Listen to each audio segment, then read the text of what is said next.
Hi, and welcome to the 8th episode of Get Involved Pittsburgh. My name is Tom Baker. I'm very proud to be your host again on the show. Thank you very much for tuning in, either on your channels. It's channel 21 in the city of Pittsburgh, channel 47, or through online. And Get Involved Pittsburgh is a little bit of everywhere these days, so we very much thank you for turning in.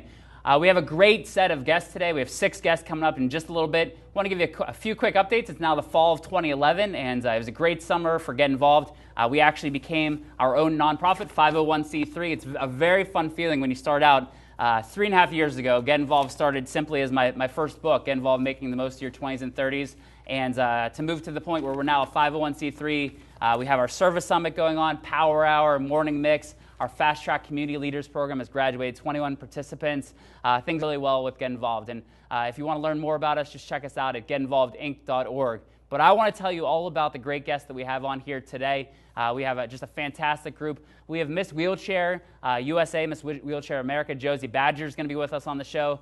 Jay Spire is going to be with us. Al Borowski, Bonnie Budzowski. We have Dr. Eric Lauber that's going to be with us in just a moment, and Karen Litzinger. It's going to be a fantastic show. Hopefully episode 8 is going to be great, and we hope that you love it. And we're very proud as well to say a happy birthday to PC21, turning 25 years this fall, which is a great accomplishment. So congratulations to John Patterson and the whole staff and team here with PCTV 21. Things are going well with Big Brothers Big Sisters as well. As some of you know, I'm the VP of programs there.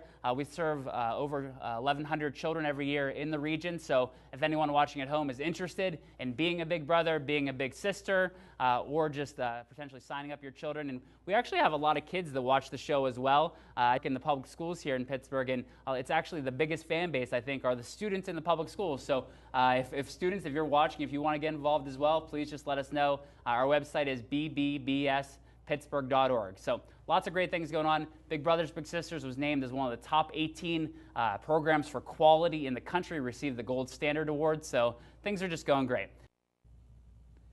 And we're back with our 5th guest on Get Involved Pittsburgh here today. Speaking of success is our theme. And we have a great next guest to talk about speaking of success, and that's Al Borowski. Thanks for being here, Al. I'm delighted to be here and honored. Oh, great. Well, thanks for being here. And I know that you are the professor of positivity. So especially after a tough Steelers loss like we had, I think we could use the professor of positivity. For those that are watching at home, we're filming just recently right after the tough Steelers loss on the opener. So, Al, though, we're glad to have you. Tell us a little bit, that idea of being the professor of positivity, though. What does that mean to you? How does that relate to your message? I started that during one of my business writing programs.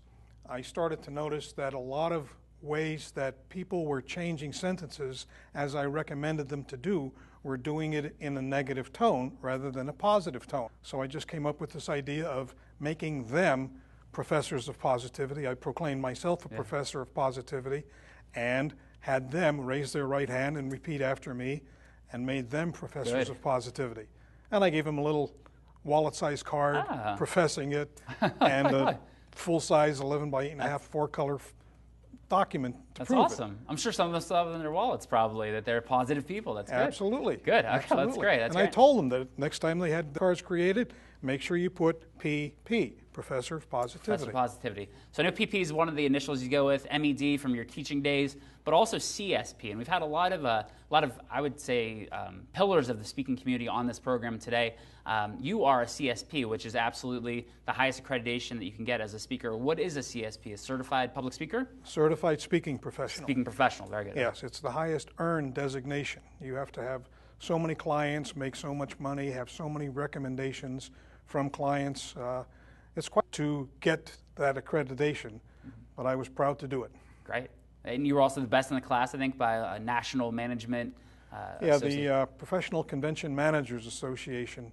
At their national convention, they had about 70 presenters, and they selected 6 as best in class, and I was one of the 6, so I was proud of that as well. That's great. Well, I know that you've been a pillar of the speaking community. My first NSA meeting ever, so I came to the meeting. Philip Van Hooser was our speaker, our national president at that time, about his book that I believe was #2 on the business charts for Amazon. And then he points to the back of the room and he gives all the credit to you. I remember he pointed out that your involvement with Philip Van Hooser's book, which is a national top seller on Amazon. Tell us a little bit about that project.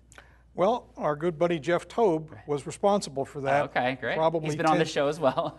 Probably about 10 years ago, excuse me, we were in St. Louis, and I was walking down the hall, and an arm came out and grabbed me by the shoulder and pulled the room. And it was Philip Van Hooser and Jeff Tobe. And Jeff pointed at me and said, "He's the guy you want to talk to." Okay. And I had no idea what he was talking about. But at the time, Philip was creating a brand new 4-color brochure for his business. And he was looking for help and ideas on how to make it better. And so I said, "Give me a copy of it. I'll have some answers for you tomorrow morning. Pick them up at the desk." And I made 4 recommendations, took 3 of those recommendations. Then lo and behold, about 5 years later, he decided he was going to write a book, Your Joe's Boy, Ain't You? Right. And so he would fax me a chapter at a time, and I would edit it to make it sound like Philip Van Hooser. Philip Van Hooser is an incredibly intelligent, experienced HR person. His book was Your Joe's Boy, Ain't You? And what it was a book of stories of when he was growing up on a farm in Kentucky. Right.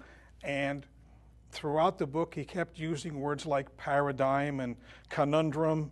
And I said, "Philip, no, you don't do that. This is a book by a young boy growing up on a farm who never heard these words." And so I edited that book, and then he had another book about his health problems. I edited that one as well. So he's a good friend of mine. Yeah, no, it's an amazing story, and it's, I think, the idea too that it's just about being in the room, and you never know a friend, a colleague, the introductions that they can make, and I think Jeff Tobe and you working together on that is a great example of that. When we're not getting pulled into rooms physically to talk to people, email is a big way that we communicate. And Absolutely. I know that that's something you focus on. I think your phrase is the next email could cost you dearly. Yes. What's that all about? How could the next email cost us dearly? Well, it could cost you your job. It could cost you a lawsuit. It could cost you a day in court. People are using email for everything now. It started as a quick message, and now people are using it for everything. The problem is that people do not realize that email does not go away. You may hit delete, but that email still exists in your computer. Right. And people are saying things and not really reading what they are sending. And they should read it at least once before they send it, because the tone or the information may not be appropriate. And also, people are sending email using a lot of graphics and underline color and things like that, and not everyone is equipped to receive that. So you may send something that looks beautiful on your screen, but when somebody else gets it, it looks horrible. Right. So keep it simple. You really have to be careful. Yeah, absolutely. So reread it after you write it. Keep it simple, not too many graphics. Keep it short. Is that advice that you would give as well? Kind of keep it not too long, or? Well, it depends on the type of email you're sending. Okay. For example, people are sending email for reports, long reports. Rather than mailing them, they're sending via. Well, if it's going to be a long report, make sure that that long report includes bullets and headings, so that it's a roadmap for the people to know where you're going with that whole message. Right, that's great. You also, besides kind of teaching people how to effectively communicate through email, you also work with writers, I think, right? You kind of get people set up on how to write, or Well, it's mostly business writing. Okay. Most people have challenges with business writing. The average length of sentences today is anywhere between 24 and 28 sentences, or words. And people just don't want to read long sentences anymore. They don't want to read long paragraphs. And I show them 5 or 6 techniques on how to take a 24-word sentence, make it 18 words that are more powerful, clear, and concise. Okay, great, and that's excellent advice. I know that you got involved originally with this. Has been a big theme of National Speakers Association today. I want you to get a chance. This could be any organization. It doesn't have to be NSA, but the way that you got involved very quickly, kind of moved up the ranks and have held a lot of different positions here in Pittsburgh and on the national level. I think you're a great example of somebody that's got it going on local and then kind of took it to the next level. So I think it's probably the mid to early to mid 90s when you first got involved with NSA. About 95, 94, 95. Yes. Okay. So tell us a little bit about your experience. So you joined it, and I think within a year or two you were the president. Is that? Well, actually, the first meeting I attended was a joint meeting of the Pennsylvania Speakers Association, which is what we were known by then, and ASTD, the the Association for Training and Development. And as soon as I walked up to the registration table, I knew I was home. These are people that think and talk and act and behave the way I do. So I joined the local chapter, and I joined the national chapter. 5 months later, the chapter made me the treasurer. Why, I don't know, but they made me the treasurer. You seem trustworthy, that's why. Yeah. Trust this man with your money.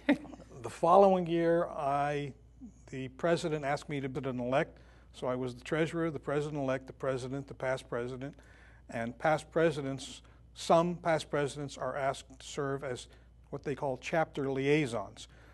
These are past presidents who have gone through the rigors of being a chapter president, and they help train the new chapter presidents.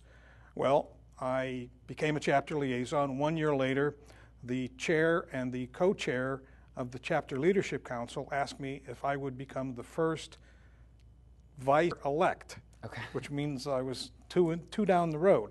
And they were doing that because the National Speakers Association, that was the model they had. Right. They had someone in waiting 2 years before. So I served as chapter liaison, the vice chair-elect, vice chair, chair, and past chair.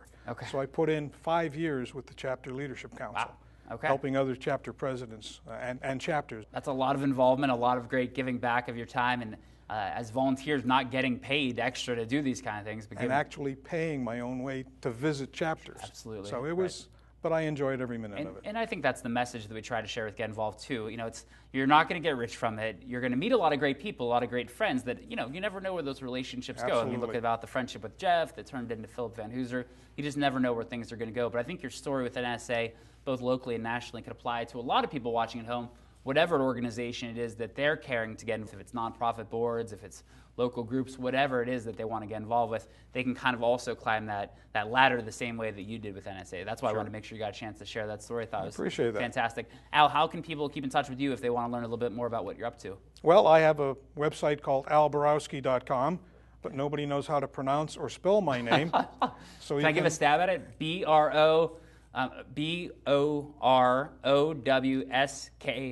Very good. Borowski. And it'll also show at the end of the show, it'll say Al Borowski too. So and if people can't remember that, speaker. That's easy. Speakerspeaker.com. People can do that. Okay. Remember Pizza? Pizza. Speaker. That's Little Caesars. There you go. All right, so speakerspeaker.com, alborowski.com. Al, thank you very much for being here on the show, and thanks for all your service to NSA as well. And very welcome. So, I enjoyed it. Thank you. All right, thanks, Al. Our next guest, our final guest today on episode 8 of Get Involved Pittsburgh is going to be none other than Karen Litzinger. She's going to talk a little bit about career counseling, getting us focused on our careers, and also healing from pet loss. So 2 different subjects, but she's got a lot to share. We'll be back in a second with Karen Litzinger.